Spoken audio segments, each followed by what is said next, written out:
నమస్తే, నేను మీ kidney specialist doctor Sindhu Chaganti. ఈరోజు నేను సిఆర్ఆర్టీ అనే ప్రొసీజర్ గురించి చెప్తాను. సిఆర్ఆర్టీ అంటే ఏంటంటే కంటిన్యూస్ రీనల్ రీప్లేస్మెంట్ థెరపీ అంటారు.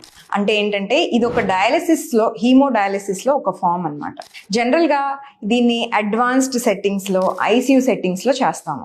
దీనికి రెగ్యులర్ డయాలసిస్కి నార్మల్ డయాలసిస్కి ఏంటి డిఫరెన్స్ అని కనుక మనం చూసినట్లయితే ఇదేంటంటే జనరల్గా 24 hours to 48 hours చేస్తాం.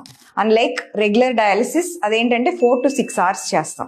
ఎవరికి సిఆర్ఆర్టీ చేస్తాం అని కనుక మనం చూసినట్లయితే జనరల్గా ఐసీయూలో అడ్మిట్ అయ్యి మల్టీ ఆర్గన్ డిస్ఫంక్షన్ అంటారు. అంటే 2 లేదా మోర్ దాన్ 2 అవయవాలు ఫెయిల్యూర్లోకి వెళ్ళిన వాళ్ళకి, అంటే for example heart, liver, lungs, kidneys ఇవన్నీ ఫెయిల్ అయిన వాళ్ళకి ఈ సిఆర్ఆర్టీ అనే టెక్నిక్ చేస్తాము. ఎందుకు వీళ్ళకి ఇలా చేస్తామంటే జనరల్గా ఈ మల్టీ ఆర్గన్ ఫెయిల్యూర్లో ఉన్న పేషెంట్స్కి బీపీ చాలా తక్కువగా ఉంటుంది.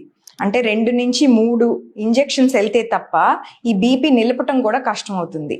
వీళ్ళకి రెగ్యులర్ ఫార్మ్ ఆఫ్ హీమోడయాలసిస్ చేస్తే నార్మల్గా కన్నా బీపీ ఇంకా తగ్గే అవకాశం ఉంటుంది. సో అలాంటి పేషెంట్స్కి ఈ సిఆర్ఆర్టీ అనే టెక్నిక్ చేస్తాం అనమాట. ఇదేంటంటే more stable form of haemodialysis. ఇదేంటి, మన నార్మల్ కిడ్నీ పనితీరు ఎలా ఉంటుంది, 24 hours మన కిడ్నీ ఎలా పనిచేస్తుందో దాన్ని మిమిక్ చేసే డయాలసిస్ అనమాట ఈ సిఆర్ఆర్టీ అనేది.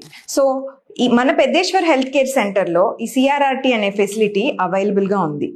కాబట్టి ఏదైనా బాగా సిక్ పేషెంట్ వచ్చి మల్టీ ఆర్గన్ డిస్ఫంక్షన్ పేషెంట్స్కి ఈ సిఆర్ఆర్టీ అనే ప్రొసీజర్ మనం స్టార్ట్ చేసాము. ఇన్ కేస్ మీకు తెలిసిన వాళ్ళు కానీ ఎవరికైనా ఇట్లాంటి ఫెసిలిటీ కావాలి అంటే మాత్రం డెఫినెట్గా మా హాస్పిటల్ని విజిట్ చేయొచ్చు. Thank you.